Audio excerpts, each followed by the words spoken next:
Warning: the following podcast contains adult language and childish comedy. Listener discretion is advised. And now, please adjust your headphone volume to an unreasonable level and enjoy the most dynamic and electrifyingly entertaining podcast ever to conquer cyberspace. This is Amish Baby Machine.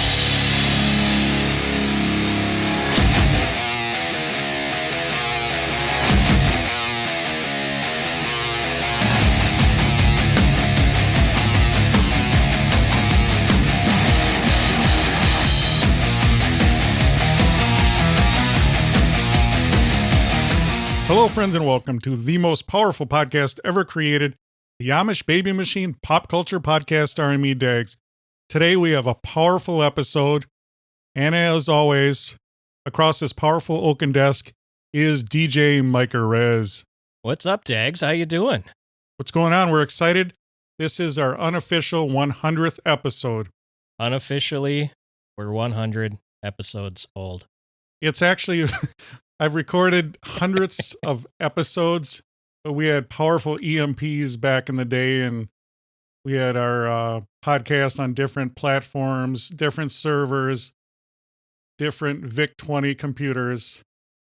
And as they go, we're back to 100 episodes. That's quite the milestone again.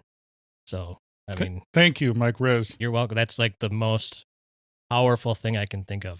Yes, that was a powerful statement. Now, let me ask you, how many episodes have you been on?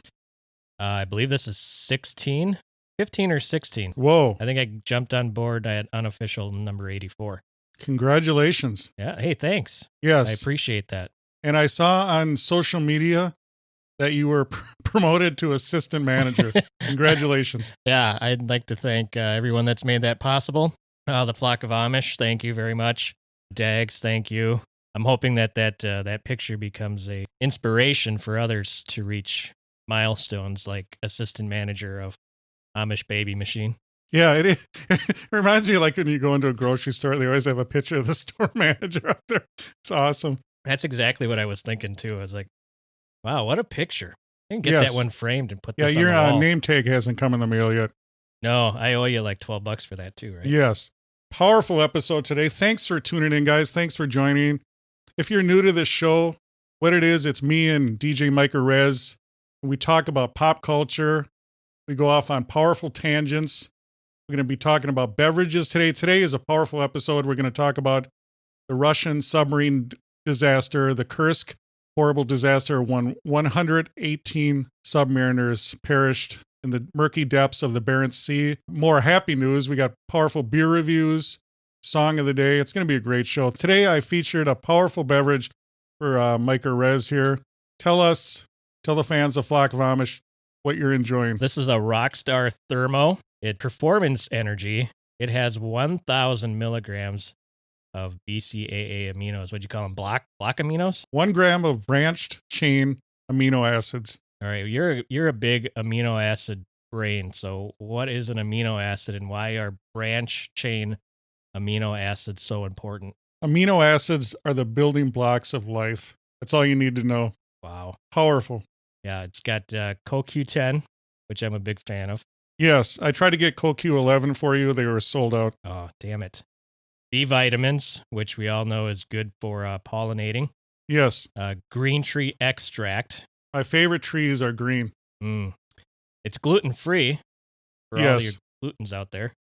0 sugar, 0 calorie, no artificial flavors or colors, actually. And it's 300 milligrams of caffeine. So, we're getting pumped.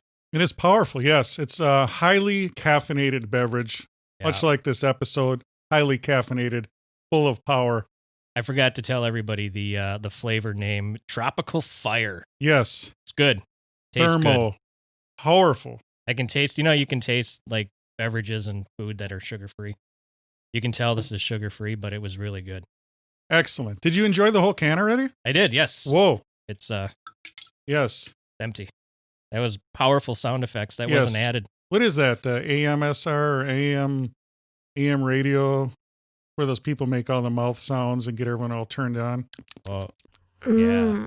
Powerful. Powerful. Yes. You should stop doing that right now. I'm sorry. But yeah, no, it was good. Get out there and try it and enjoy it, and then go to the gym and work out. Yes, hanging and banging. The gyms are reopening in some places. Yeah, how's your gym workout? It's good. Yeah? We're getting back into it. How are your gains? They're gainful. I'm Gainful. fully gained. Nice. You look gained. Thank you. Thanks for enjoying my gains.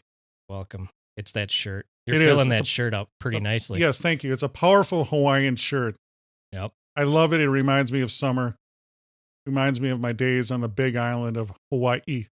How many days did you spend on Hawaii? I think 2 weeks. I spent 2 weeks in Mars also. A full quarantine? Yes. Wow. You can't even go back yet now, though. No. I think they're going to eventually, because that's where they get their money, is from the peeps like me going there. Right.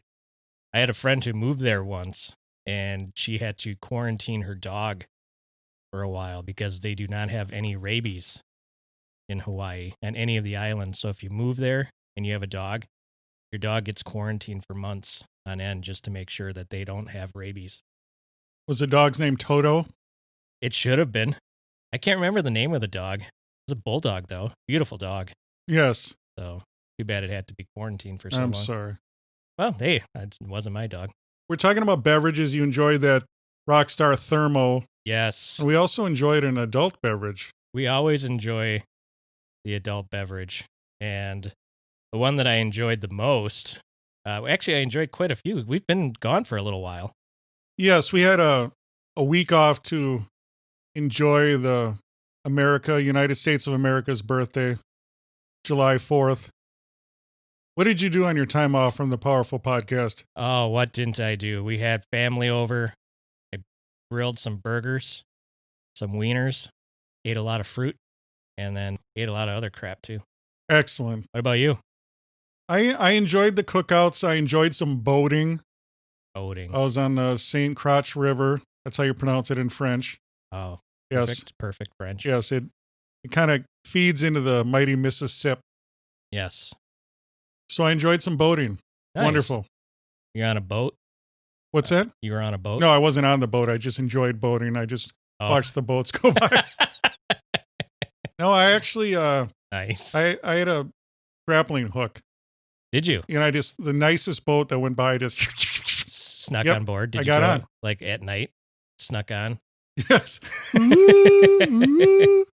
that would have been. That reminds me of that. What was that movie? You just enjoyed Commander and Son, or what was Master and Commander. Yes. Yeah, that was a powerful scene near the end. They used grappling hooks in that to pull the French freighter closer to them. Yes. I love grappling hooks. Yeah. Well, I guess it wasn't, it was a French, it wouldn't have been a freighter though, because it was like the French Navy trying to take over them. Yes. Maybe it was a French barge on the Mississippi.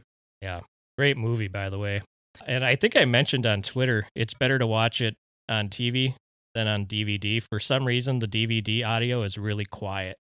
You have to jack that shit up just to listen to them talk normally. But on TV, when you watch it on TV, it's fine. You don't have to jack it up at all. I enjoyed that in the cinema, in the actual movie theater. Oh, did you? I did. That would have been pretty sweet. It was cool. Yeah. A young Vision is in that movie. Yes. Plays the doctor. Yes. I enjoyed that movie. Yeah. The adult beverage that I enjoyed was from Second State Brewing out of Cedar Falls, Iowa, Dags. We went national in a sense. Yeah. Powerful. Yeah. So this is an international podcast. Right. Yes. All over the world and in some planets. Yeah. All the way to Pluto. That's my favorite planet, by the way. Pluto? Pluto is a planet. Yeah. Screw that. Yes. Unplaneting and shit. Yes. All right. So the Second State Brewing beer that I enjoyed is called Blueberry Muffin, and it was delicious. Blueberry Muffin? Yep. It's classified as a fruit beer, even though I guess technically it's a fruit beer. It's got blueberries in it. Blueberry is a good flavor in a beer. Blueberry Muffin lives up to its name. It tastes like you're drinking a blueberry muffin, and it was damn good. Now, you've said in the past you've made fun of beers that weren't manly. The Blueberry Muffin doesn't sound manly to me. No. This is manly blueberries. There's got to be some kind of good flavor in there. So, there's a hint of chest hair, manly stuff, sweat, all the stuff to make delicious beer delicious. Very virile. Yes. So let's help the beer nerds out. It's got a alcohol by volume content of 5%. So it's a good drinking beer if you're not looking to get wasted after one. And the IBUs, Dag, you'd like this. 12. 12 is the IBU rating on it. So, and you've enjoyed 18 before. So I want to show you a picture. Whoa. So Second State Brewing, the reason why I had this beer, I had it on the 4th of July. My brother-in-law and his family are into canning beers now, mobily. So they own a mobile canning unit. Explain to me how that works, of the fans of Flock of Amish. How does a mobile canning unit work? Is it a unit, a machine? Yes, it's both. It's a machining unit. It's can up mobile. So what they do is they have a trailer with like a canning line, like you see those big canning lines in factories at like a soda factory or a pop factory, depending on where you're at. Yes. So this one can be put in a trailer and dragged behind a truck. And they go to these breweries across Iowa and they help breweries can their beer. And Second State is a brewery that use their services to can their beer. So all the cans that you buy from this brewery were canned by my brother-in-law. Wow. Yeah. That is cool. And see that label, Dags? I do. All right. Flock of Amish is going to have to look it up. Yeah, well, we'll put it up on the internets. Make sure you follow us on Twitter at Amish Bee Machine. Make sure you go to YouTube. We're on YouTube. And wherever you enjoy podcasts, we are there. Spotify, Apple, Stitcher, Podbean, iHeartRadio, Pandora, Deezer. Yes. No matter where you enjoy fine podcasts, we are there. Make sure you check us out. That label is one that my brother-in-law helped design for them. So that's cool. Yeah. So he's kind of does the one-stop shop, but he brought these beers up for us for the 4th of July. So we were able to enjoy a few of Second State's beers. The other one that I like very much is the New England Haze IPA, which that IBU would be a lot higher because it's an IPA, which I don't have in front of me, but I would approve of that one as well. So go visit Second State, order some Second State, and know that every can that you're drinking has been touched by my brother-in-law. That's awesome. Yeah. But I didn't even know they had such a machine. Yeah, I don't know how many people are doing the mobile stuff, but he's got the market cornered down in Iowa. So he's looking to expand. But yeah, he's done a few. I think he's done 7 or 8 breweries down there. Wow. So multiple times. So we're going to have him call on the show. Yeah, that'd be pretty cool. Yeah. So interesting. Yeah, he runs a coffee shop down there too, so he knows. Oh my. Yeah. Wow. He's busy. He's coffee, a busy guy. beer. Yep. I like the way he thinks. That's awesome. Yeah. So there you go. Second State Brewing, Blueberry Muffin. I'm going to rate this higher than it's rated on Untapped. I'm giving this a 4 pint glass rating. 4 out of 5 pint glasses. You enjoyed it. I did. I enjoyed it so much I drank all of it. So I have no more Second State Brewing Blueberry Muffin in my house. Excellent. Thank you for that powerful review. Thank you very much for enjoying my powerful review. Now, today's show, we're going to talk about the tragedy of the Kursk Submarine. So for Song of the Day, I went with Thomas Dolby. Now, a lot of you guys will remember Thomas Dolby.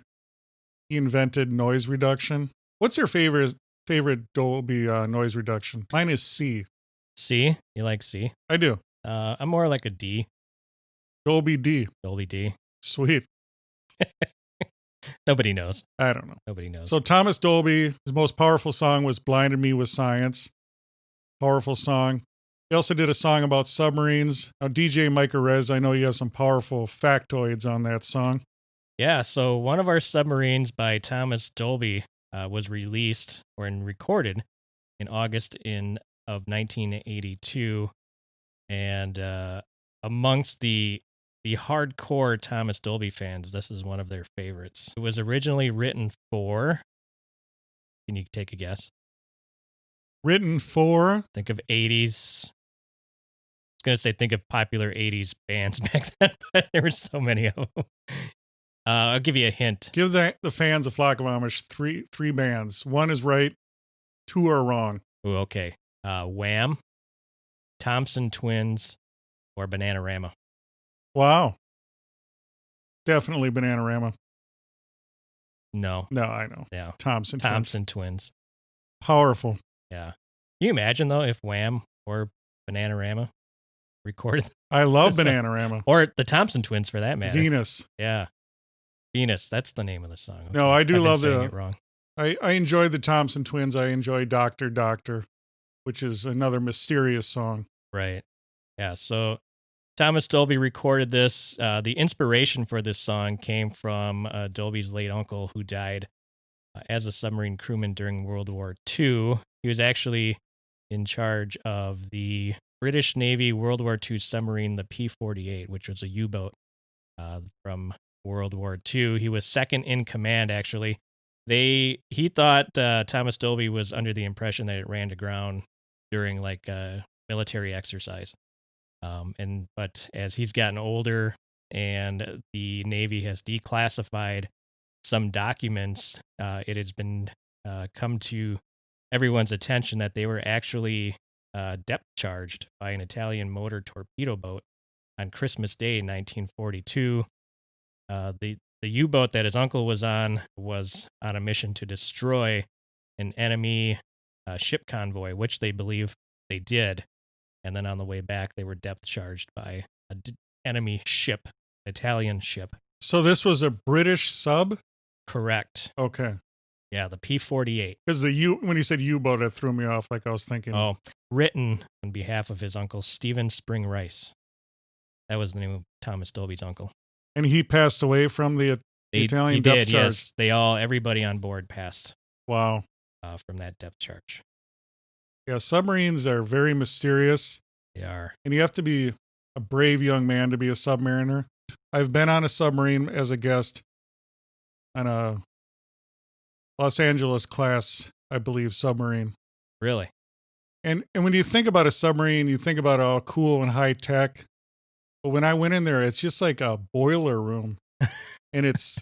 I could see that. And those guys are just brave as hell because you have to be a certain type of person to be cooped up in that tin can. Yeah, we had a high school science teacher who was a submariner, and he was stationed in Alaska. When they'd go out, they'd be out 3 to 4 months at a time, stuck in the submarine. So you're taking off in a submarine, you're in a submarine for a while. You're not just in and out a week or two. It's 3 to 4 months at sea. And there's no windows. No windows. You're not looking out. No. And when you're sleeping, they call it hot racking, hot bunking. Yep. Where there's always someone hopping out and hopping in. Yep. And you're literally just face to face to butt to face. They got them racked up. Yeah. So you got to be tough to be on a sub. Yeah. Can you imagine not having any windows to look out? It'd be like living with a town in Alaska or those other countries where it's night constantly. Yes. Midnight sun. Yeah. That would suck. Nome, Alaska. Yeah. Where there's giant gnomes running around in the frozen wasteland. After, yeah. It is. Yep. Yeah. There's ice gnomes up there. What was that movie with Josh Hartnett? 40 Days of Night? The vampire movie? Yes. 28 gnomes or... Yeah. 28 Gnomes Later? Yes. Yeah. Romeo and Juliet. That would suck. Yes. What's your favorite line from William Shakespeare's Romeo and Juliet? That's a good question. I don't know. Give me liberty or give me gnomes. Oh, that's a good one. Yes. It's one of my favorite ones. Powerful. I got that tattooed on my back, actually. Yes. Do you have the ranking on that? How did that do, Thomas Dolby's, one of our submarines? We don't have, because it was the B-side of She Blinded Me with Science. It doesn't have how it got on the charts. So the song, One of Our Submarines is Missing, was on the B-side of She Blinded Me with Science. Correct. What a powerful 45. Right? I Yes. know. The extended version of this song is 7 minutes and 18 seconds. That's a lot of sonar pings. That is. Yes. I enjoy the extended versions. Do you? Yes. I like Inagata Devita. We're talking about super extended. That is a long song. 17 minutes live. Speaking of songs, we have some powerful music today. Why don't you tell us what we're going to... So you guys got to stick around for the whole show because playing us out, we got hot new music. Bad and Rad, a local Minneapolis young man, a lad, if you will. He's got a song that he's going to let us play. It's called So Bodacious, and you're going to want to listen to that. If you like retro funk, electronic funk, and people singing through talk boxes, you're going to love this song. And even if you don't, it's going to turn you on to this style of music. So please stick around. And I know Bad and Rad personally. Good dude. Sweet. Yeah. So Yes, I actually saw him perform also. you did. What'd you think? Powerful show. Yes. Follow him on Instagram at Bad and Rad. Excellent. Could be Thank you. at Jake Bad and Rad too. I can't remember. What's that? Could be at Jake Bad and Rad or at Bad and Rad. Check him out. Find We'll him. figure it You'll out. figure it out. Oh, and then before we move on, I looked it up, and there are 17 songs about submarines. 17 different songs. 17 different songs. The latest one is a song called Submarines by the Lumineers. Excellent. Yellow Submarine is what comes to mind. Yes, that's probably the most famous one. And then I would say Thomas Dolby, and then everything else. Excellent. Yeah. Good work on that. Hey, thanks. That's the kind of research you get on Amish Baby Machine. The most powerful podcast ever created. Mm-hmm. Now let's get into the Kursk Submarine Disaster. The nuclear-powered Oscar-class submarine Kursk sank in an accident on August 12th in the Barents Sea during the first major Russian naval exercise in more than 10 years, and all 118 personnel on board were killed. The crews of nearby ships felt the initial explosion and a second much larger explosion, yet the Russian Navy did not realize that an accident had occurred and did not initiate a search for the sub for more than 6 hours. By the time the Navy declared an emergency 11 hours later, the crew had all died, although no observers knew that. Because the submarine's emergency rescue buoy had been intentionally disabled during an earlier mission, it took more than 16 hours to locate the sunken boat. Over 4 days, the Russian Navy repeatedly failed in its attempts to attach 4 different diving bells and submersibles to the escape hatch of the submarine. Its response was criticized as slow and inept. Officials misled and manipulated the public and news media and refused help from other governments. President Putin initially continued his vacation at a seaside resort. He authorized the Russian Navy to accept British and Norwegian offers of assistance only after 5 days had passed since the accident. 7 days after the sinking, British or Norwegian divers finally opened a hatch to the escape trunk in the boat's flooded 9th compartment, but found no survivors. The government of Russia and the Russian Navy were intensely criticized over the accident and their responses. Most of the wreck was raised and analyzed. The official investigation concluded that the crew of the Kursk was preparing to load a dummy kit torpedo. A faulty weld in its casing leaked high-test peroxide, HTP, causing the torpedo's kerosene fuel to explode. The explosion blew off the inner and outer tube doors, ignited a fire, destroyed a bulkhead between the first and second compartments, damaged the control room in the second compartment, and incapacitated or killed the control room crew. The torpedo manufacturer challenged this hypothesis, insisting that its design would prevent the kind of event described. All right, so Dag, so what we have here is a military training mission. The Russians hadn't had a military training mission of any kind in years, and they decided that the Navy training mission would be a show of force, especially since the Soviet Union had fallen, and this was President Putin's coming out power party. Yes, he was going to do a reboot of the military. Right. Show the strength of Russia after the breakup of the Soviet Union. Right, and so what they decided to do was to do this military operation in the sea. The Kursk was like the pride of the Navy. It was dubbed as unsinkable, which, if they would have realized that the Titanic was dubbed unsinkable, they would have known something bad Yeah, was I don't gonna think you happen. want to say that. It was a massive submarine. It was over 6 stories high. It actually had a sauna, swimming pool. It was massive, over 500 feet long. Yeah, and if the flock wants to check out Seconds from Disaster on YouTube, the link you sent me, they had video of that swimming pool on board. I think maybe you could fit two Submariners in that pool. No, but you got to remember, though, as far as submarines go, it's massive. Right. Yep. Yeah, it's a giant. I mean, everything is relative. I know what you're saying. It wasn't a huge swimming pool. You got a freaking swimming pool and sauna on a submarine. Yeah.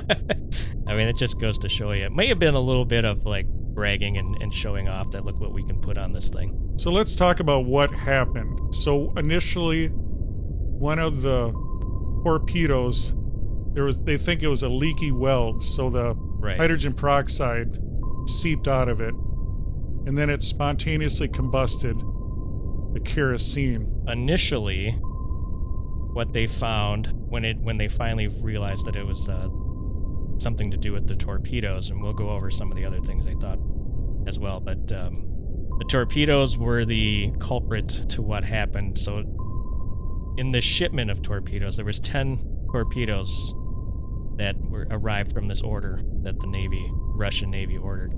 6 of them were rejected for bad welds.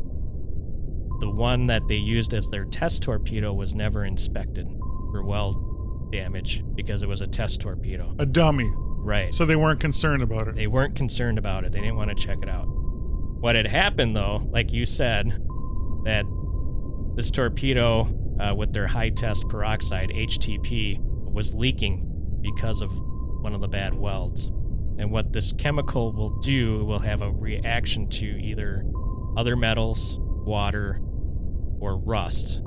And what they think happened is when they put the torpedo in the tube, with the weld being so bad, the HTP was leaking out and it reacted to the brass that was in the torpedo tube that they used in the Kursk.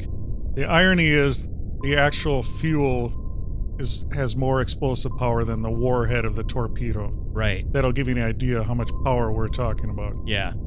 And so what had happened was once it oxidized, it created a reaction that expanded 5,000 times the volume of the HTP. So this was a lot of energy getting expanded within an instant.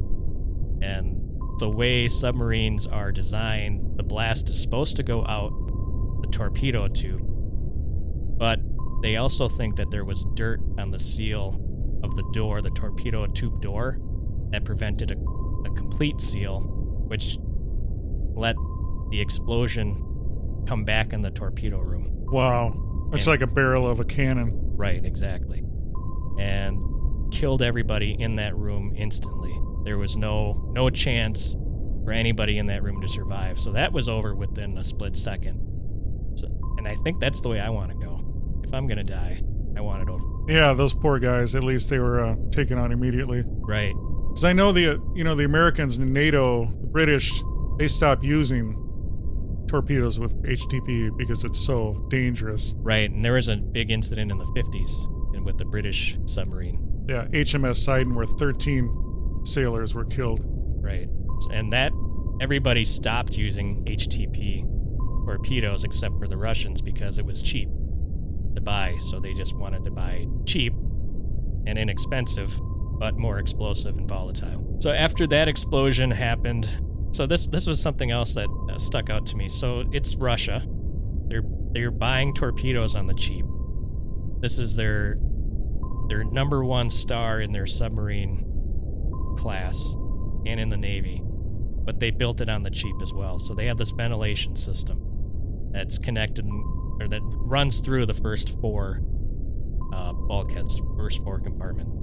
It's running through this bulkhead, and when you're underwater and you shoot off a torpedo, it creates pressure. Well, to relieve some of the pressure in the torpedo room, they open the vent in that ventilation system to take some of the pressure out of that room.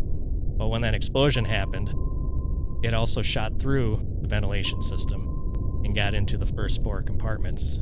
The command center is in compartment number 2, which was right behind the torpedo room. So as that explosion happens, you get all the heat and the fire and the chemicals through the ventilation. Imagine like if you've ever seen like an industrial loft, like an apartment like they're building now. It's basically the same type of aluminum tubing that they used. And the fire came right through that and just decimated pretty much. Much anybody like in those Bruce rooms. Willis in Die Hard Correct. or the Death Star. Yeah, exactly. So, yeah, think of that. Think of the explosion coming up the elevator shaft in Die Hard.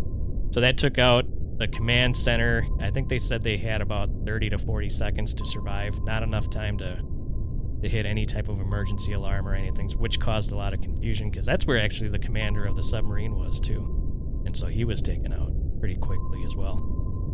And that, I think they said the initial blast took out 49 sailors, if I remember correctly. There was 118 total that perished. 118 total. Yeah. So we have an initial blast, lots of fire, lots of heat. The room is getting pretty hot, the torpedo room that took the initial blast. They said that the fire in that room probably got up to about 4,800 degrees Fahrenheit. Wow. There's 24 other torpedoes in that room, which are getting superheated, and that have warheads on them, active warheads. They believe 5 to 7 of them went off about 2 minutes after that first explosion. Oh my God. Which took out the next 2 compartments after the first 2 compartments.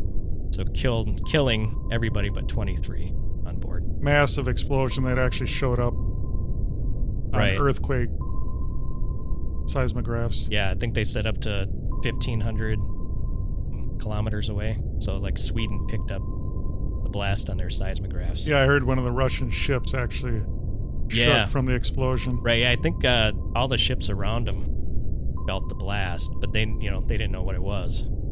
And they didn't expect an explosion to happen. And they thought, well, if it was the Kursk, it's not going to sink. It's unsinkable.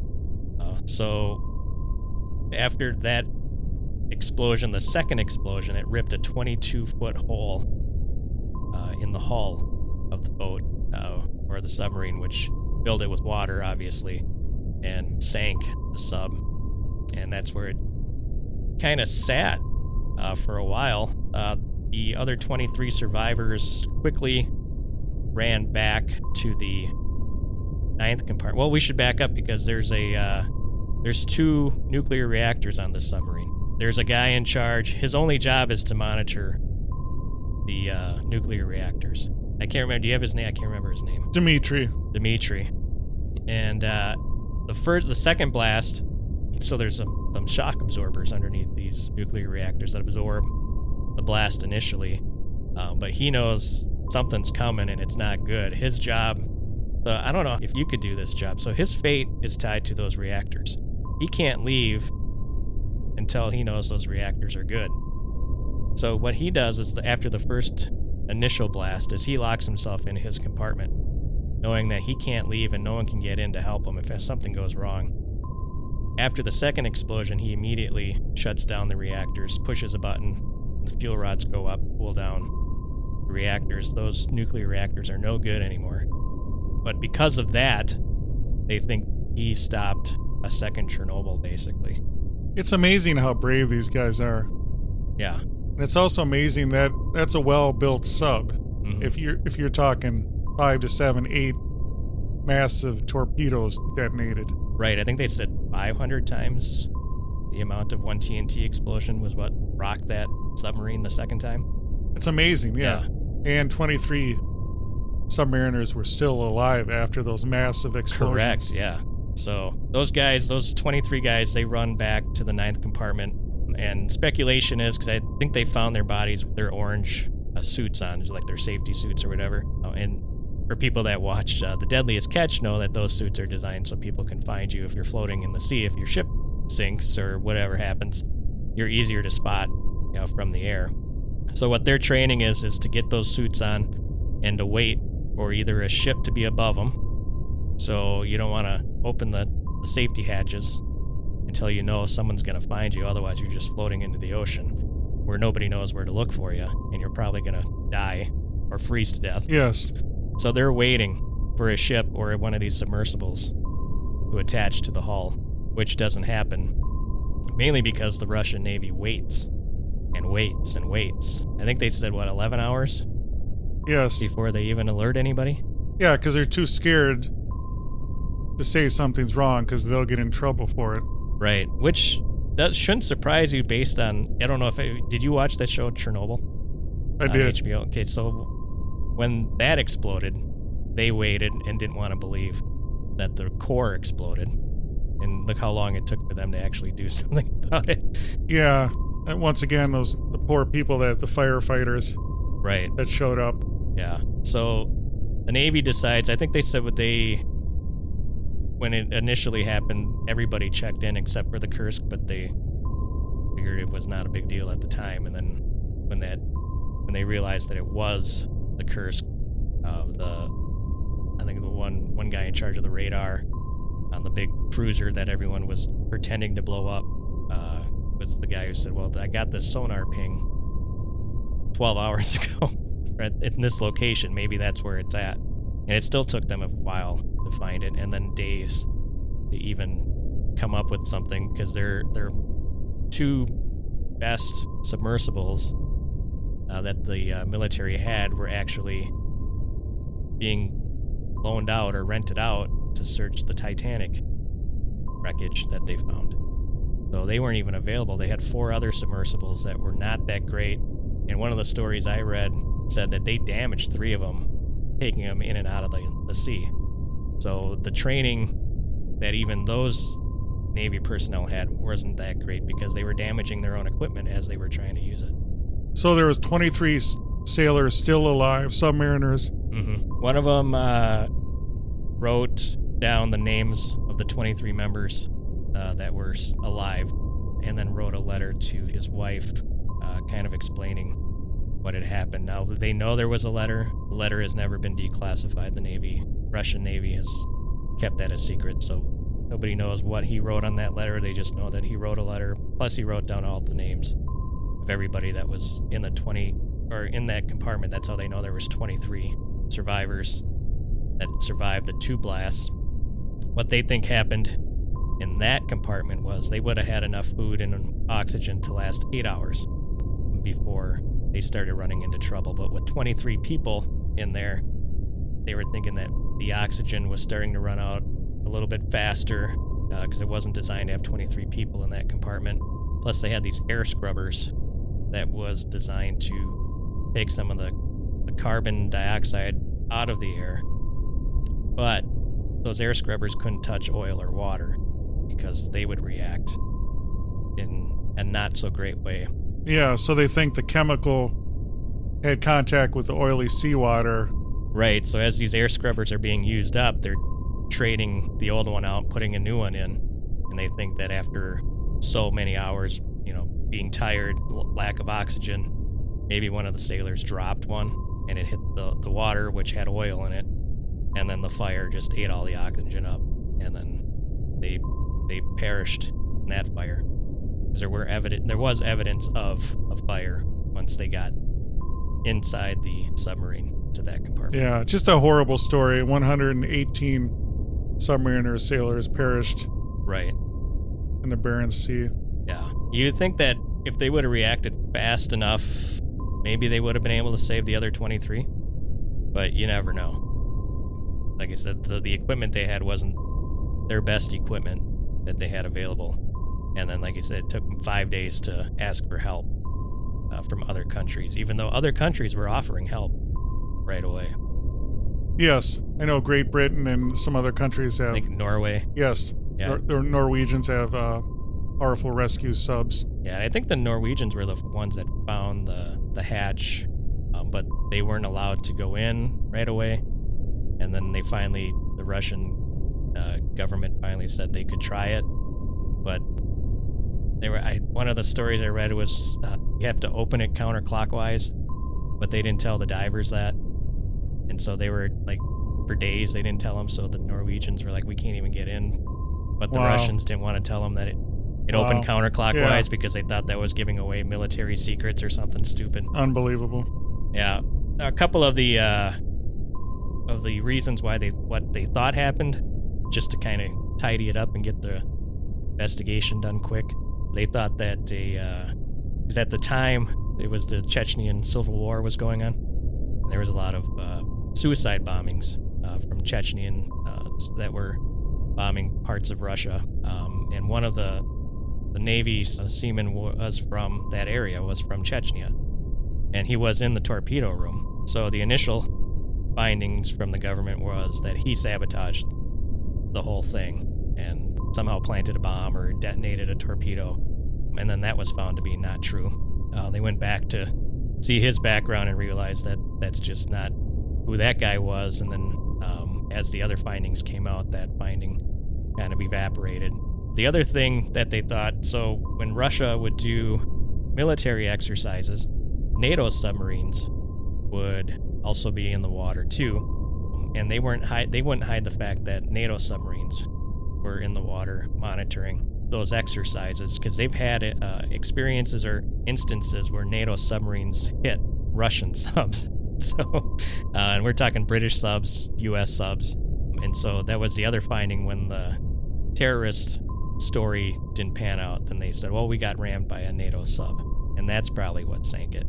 And although there is evidence that has happened in the past, there was no evidence that that happened this time. So that story quickly unraveled as well. Yeah, all around horrible story, tragic. Yeah. Sinking of the Kursk.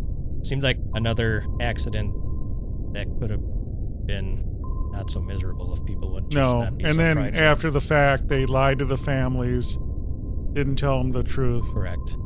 So, yeah. Yep, and not all the bodies were found. So not everybody who had a funeral actually had a body. So some of those families buried empty coffins. Yes, powerful story. Great job on that, Mike Rez. Hey, you too. Thank you. Assistant manager. That's what I do. Now, towards the end of the show here, we're going to do some powerful shout-outs and we'll grab some... Did we want to do our update on the Dyatlov Pass? Let's do the update on Dyatlov's Pass. Yeah, go for it. The Russians said it was an avalanche. The end. Yep. So if you listen to our couple episodes ago, we talked about Dyatlov's Pass, where these young kids went hiking, skiing up in the mountains in Russia, and horrible things happened to them. You have to check out our episode on that. But they reopened the case in 2019. This happened in 1959. In the 50s, yeah. Yeah, I think 1959. They reopened the case in 2019, and they came to the conclusion it was an avalanche. Right. And they wouldn't even look at any other explanations. No. So, horrible. It is horrible. Go Russia. Spoiler alert if you haven't heard that episode. Yes. Check it out anyway. All right, let's get in some shout-outs, some random shout-outs. Red's Rambling Podcast, The Dying Newbie, Wes A., Stranger Dames, Fat, Drunk, and Stupid Podcast. Thank you for supporting our powerful podcast. And we do have powerful music from Bad and Rad going to play us out. Check it out. So bodacious. And until next time, you've just enjoyed the Amish Baby Machine Pop Culture Podcast.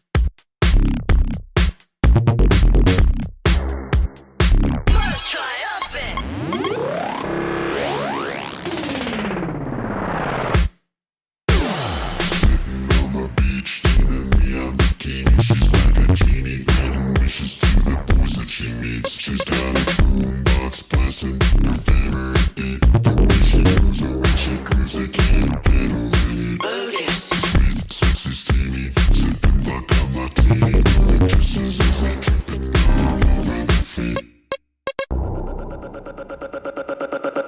Bodacious.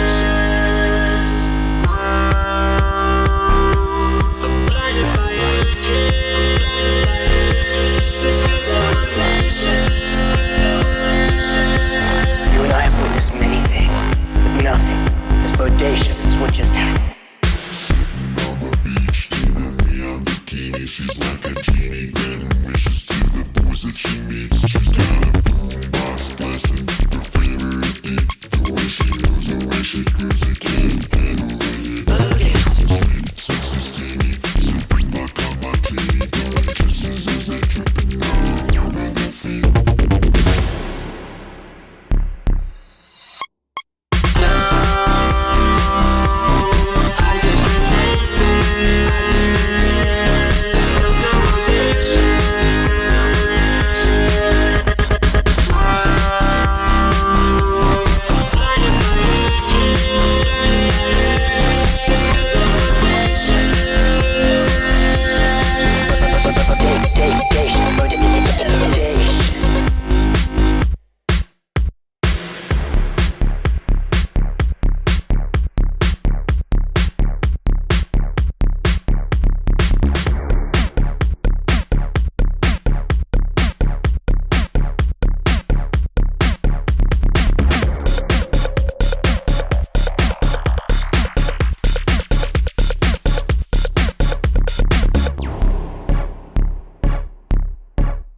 Thank you for listening to the Amish Baby Machine Pop Culture Podcast. It is available on Apple Podcasts, Spotify, Stitcher, and everywhere else fine podcasts are found. Please support our podcast through Patreon and shop our merch at AmishBabyMachine.com. Follow us on Twitter, Instagram, Facebook, and YouTube. This has been an Amish Baby Machine production.